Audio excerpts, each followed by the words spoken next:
Well, it's not a beautiful day for motorcycling, but I have to go to the studio this afternoon, and Kerry's away in the silver car, and the red car's in the shop having an oil leak fixed. Still, it's not raining at the moment. I've got the old Bellstaff jacket on and the wet weather pants. That should maybe make it not rain. With a bit of luck.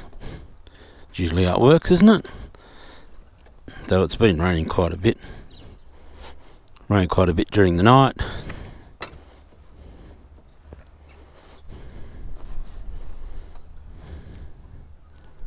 Put some fuel on, shall we? Bit of choke. Bit of ignition.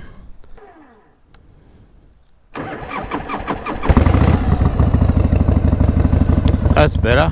I always get confused with this switch. What an idiot.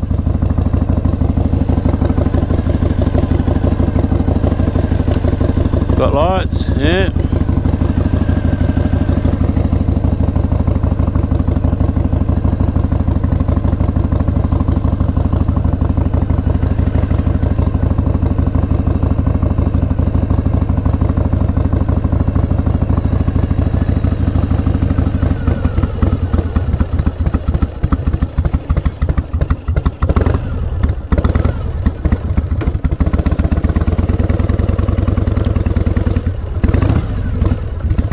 Now that I'm an old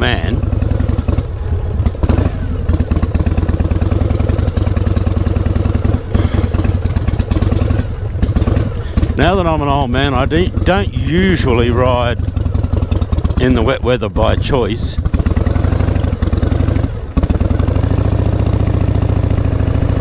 Though you know how it is on long distance rides. You tend to get caught occasionally anyway.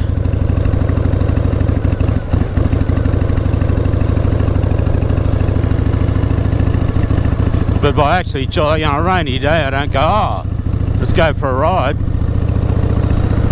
Too old for that shit. Look at you ducks. I mean, it's a puddle, not a lake.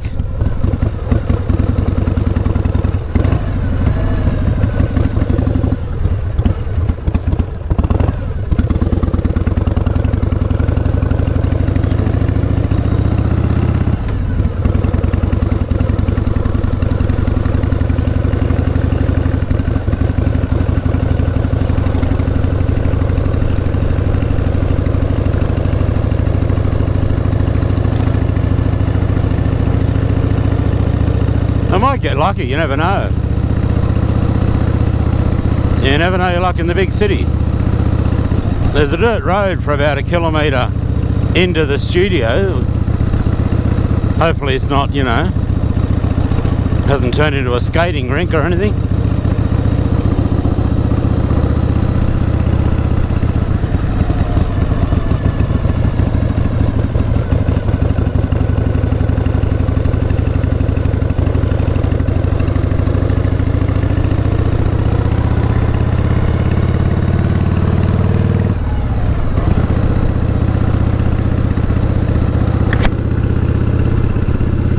Well, at least it's not, too cold.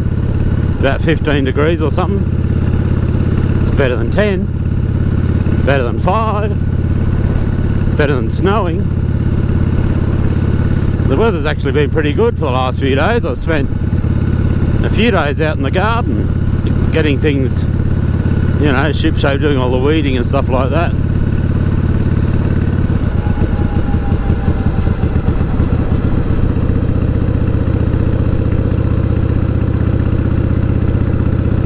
We found ourselves a grey nomad before we even left town. That's not bad going.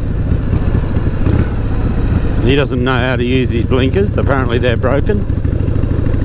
We don't need to use the blinkers when you're in the country,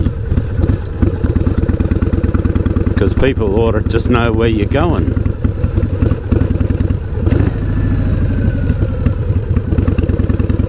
Oh no, this one works.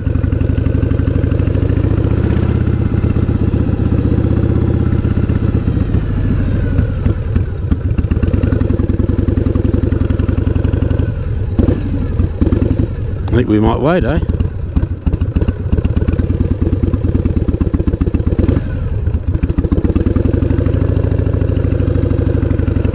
Don't panic. I wonder what the other side says. Mostly harmless.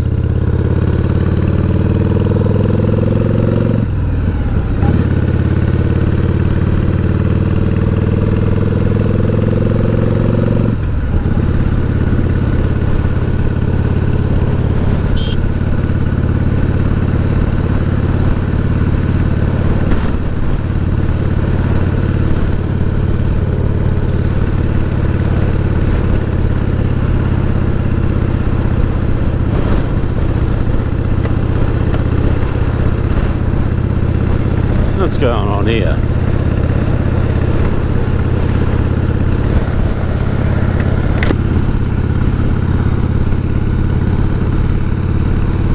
It's not that warm either. Davai, davai. Well, I shouldn't speak Russian, should I? It's not a very popular language at the moment. Not that I speak much, just enough to get into trouble. I learned a bit off some Russian friends when I lived in Leipzig years ago, and then some other Russian friends when I lived in Chuncheon in Korea. I spent a year teaching English in Korea a while ago. Oh, it's about 7 or 18 years ago now.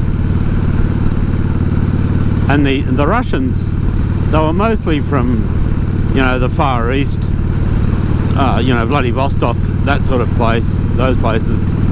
And they go to Korea, masquerade as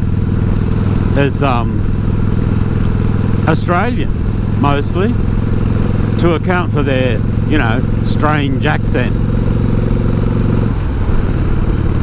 and get jobs as English teachers.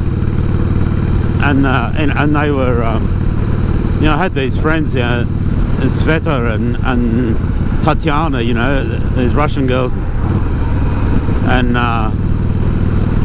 they were, of course, classic Russian drinkers. They'd take me out and get me hideously drunk.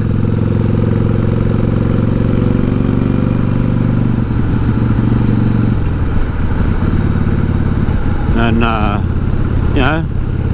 good time was had by all, as it were. Oh yeah. And there was this Russian guy when I was in Leipzig, Boris. He was actually Ukrainian. So that was, I guess his life's changed a bit now. This is 30 years ago, and he used to love a bit of a drink as well, a bit of vodka. He was the Russian teacher at the school I was working at, and I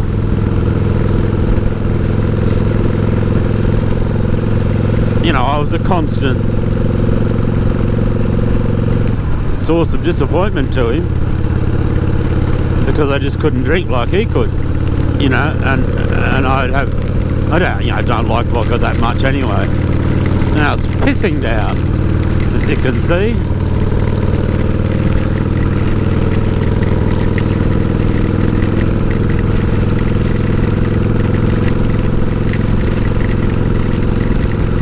Scheißwetter.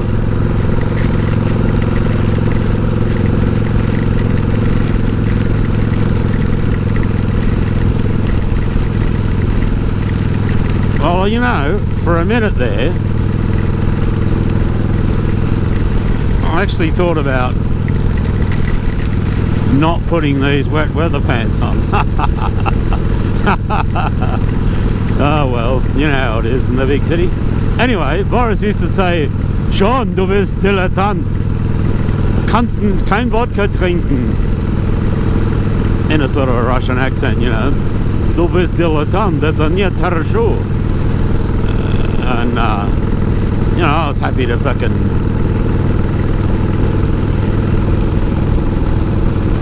be a bloody dilettante. It's not my sport.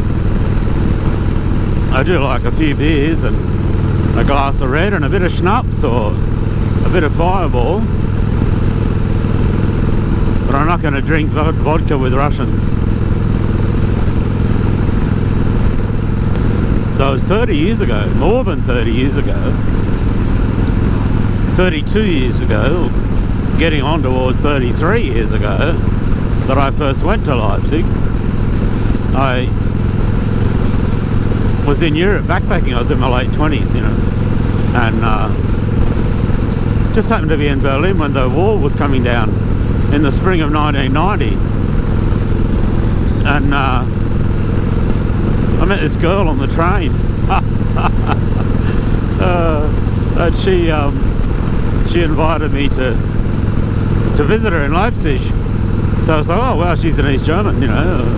That was very interesting at the time. And so, you know, after a lot of frigging about in Berlin and whatnot, which is quite a long story, I got myself a visa to the GDR, and I went down to Leipzig and visited this girl, and and as you do, you know, stayed for sort of 7 years, and it was fantastic. It was fascinating, you know, to be there at that time in the old East Germany, just as everything was beginning to change, what they call Die Wende, you know. I mean, the West Germans would call it Die Wiedervereinigung, which is like, you know, the reunification, whereas the East Germans call it Die Wende, which is like the upheaval or the turmoil. The upheaval. That's my guitar in there, or one of them. It's one of my my Fender Paramount, which is a little Harley guitar, which is great to play, sounds good, and I'm using that this time to record with.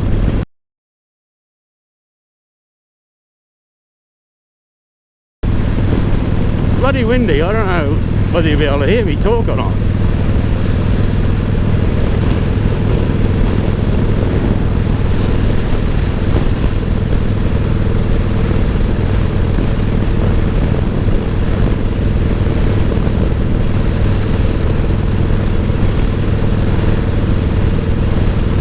A little bit of sunshine here.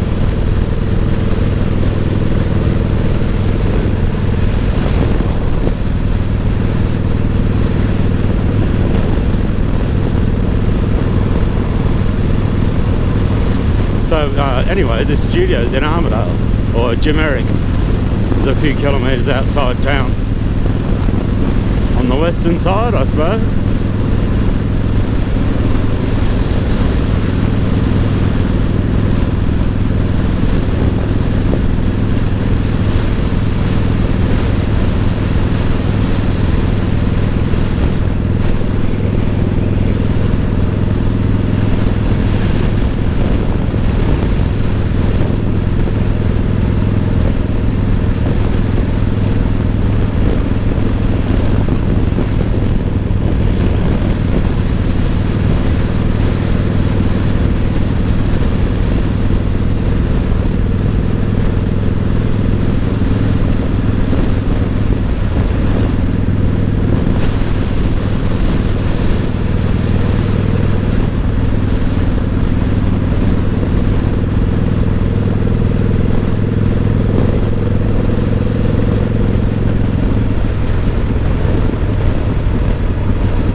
Here comes the rain again.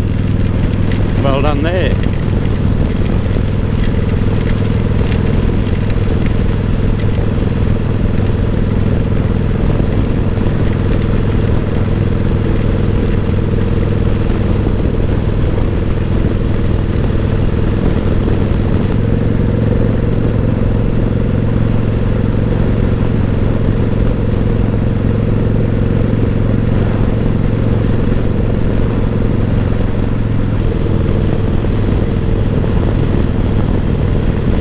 Raining here. The poor old girl's gonna need a bit of a wash.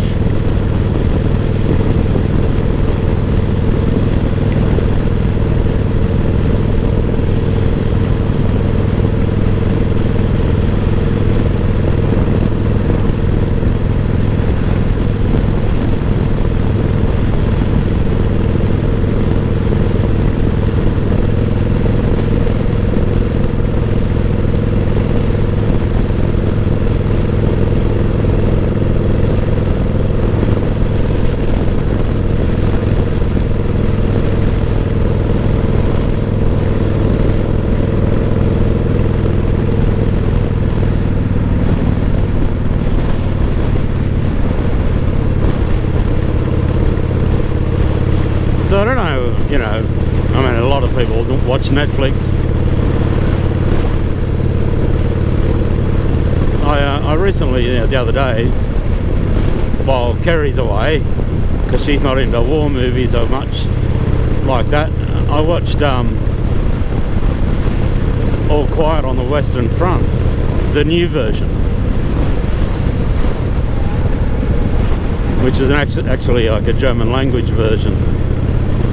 It's either the first, you know, version they've made at all, or I think there might have been one in about 1930, and then there was that horrendous 1979 version with Ernest Borgnine playing Kaczynski and fucking John Boy Walton playing the role of Paul Bäumer.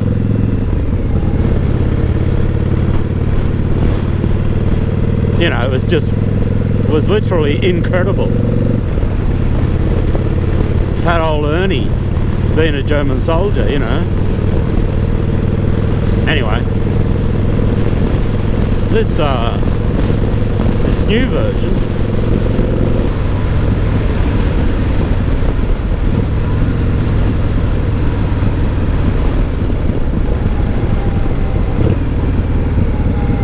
so anyway, this new version, the German language version, is you know, it is in parts a very good movie.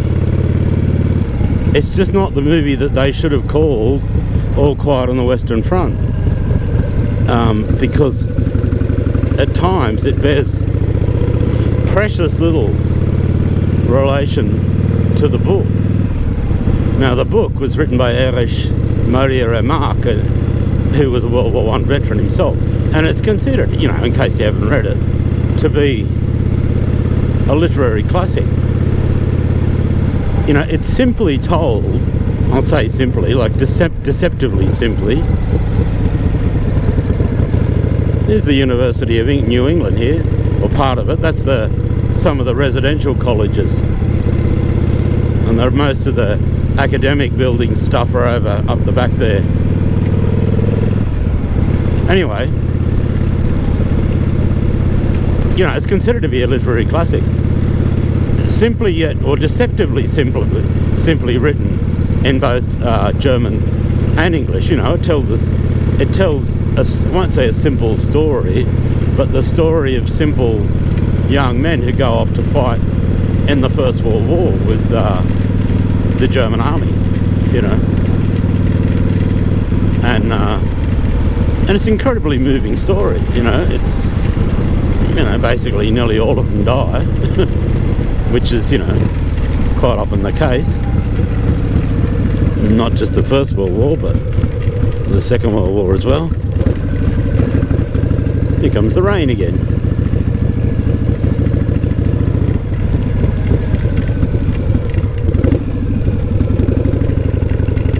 And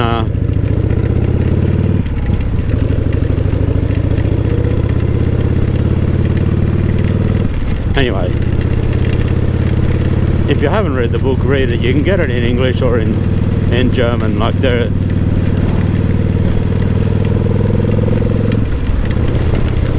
trouble with the movie is that it doesn't stick to the book.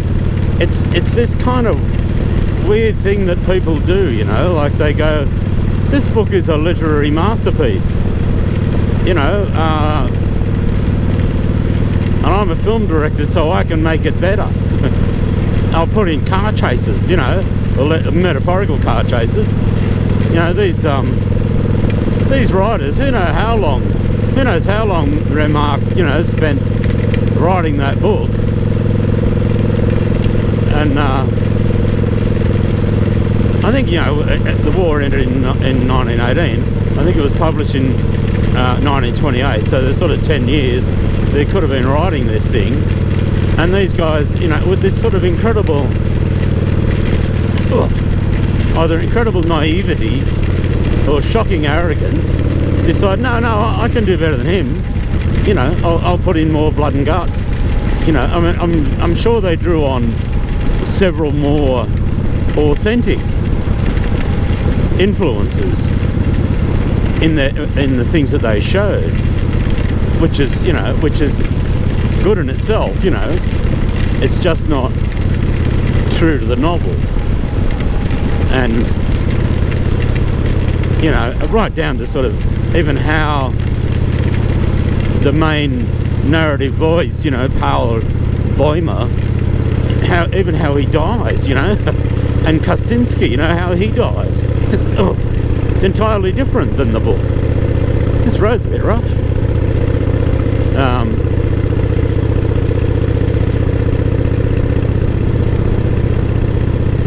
Entire slabs that are missing. Oh, good on you, mate. You just turn right across there. Nah, you're great.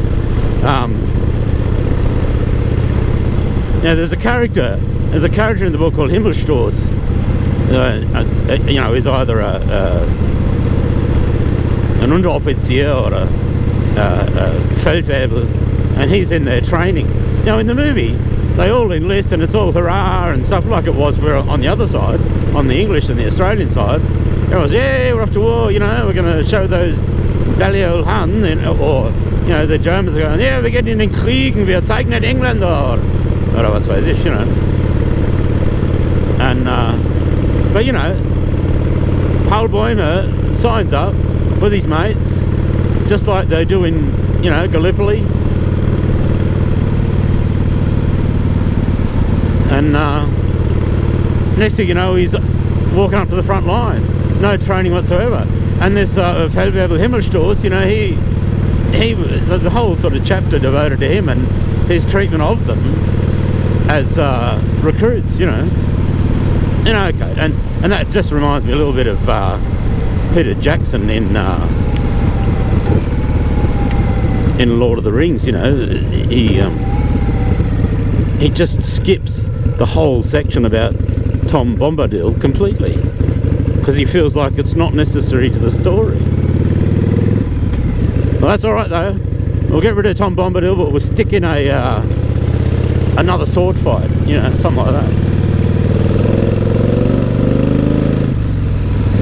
Back wheel, let's go easy enough.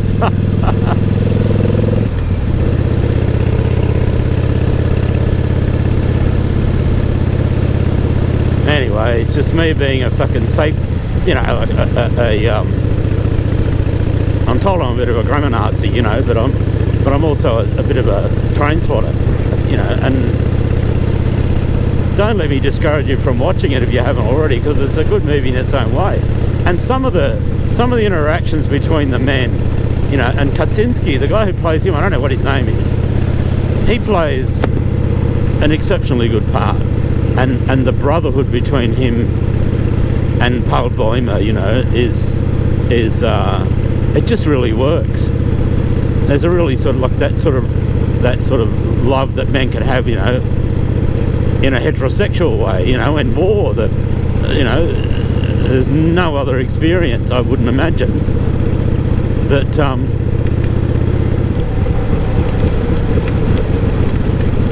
that could compare, to that. And it's just done in a really understated way, and that really works.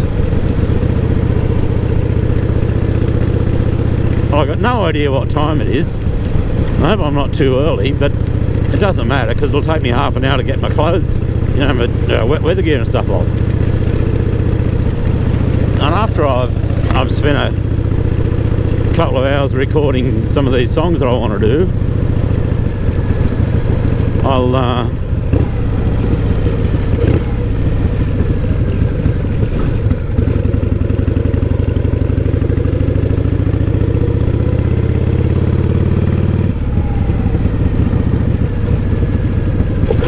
got him. After that, I'll go and see Glenn and Christina, who live just here. Friends of ours, fellow motorcyclists.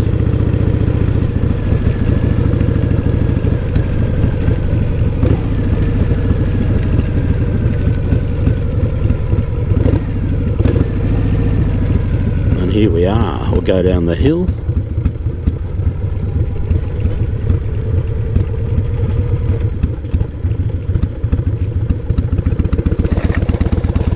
put the visor up so we've got a vague idea where we're going. It's actually, it's quite dry here. It's only clearly right now just starting to rain. Ah well. And this is Beechwood Studios, and Colin Bale owns and runs this, and he's a lovely chap and a good technician, and he has looked after me very well in this rather convoluted process that I've been going through, trying to get enough well recorded songs to make a proper CD. You know, I had a lot of trouble with my last efforts because basically my guitar, I just couldn't get it tuned properly. It needs to go and see a luthier, you know.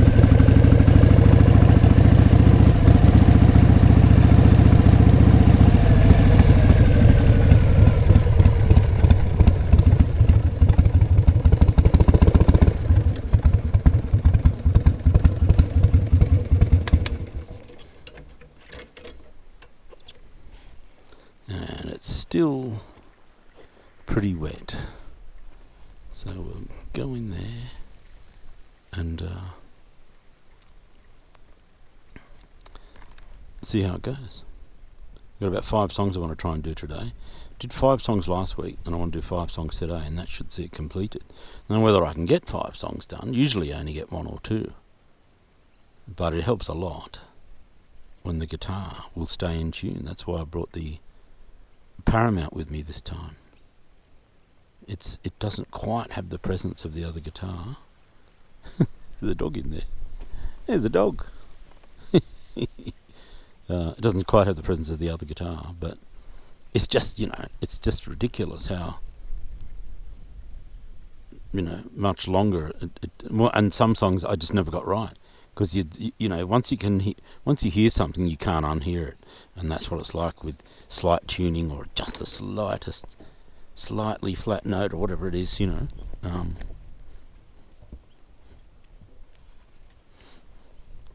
Yeah, so yeah, Glenn and Christina live up there, and they're lovely people too.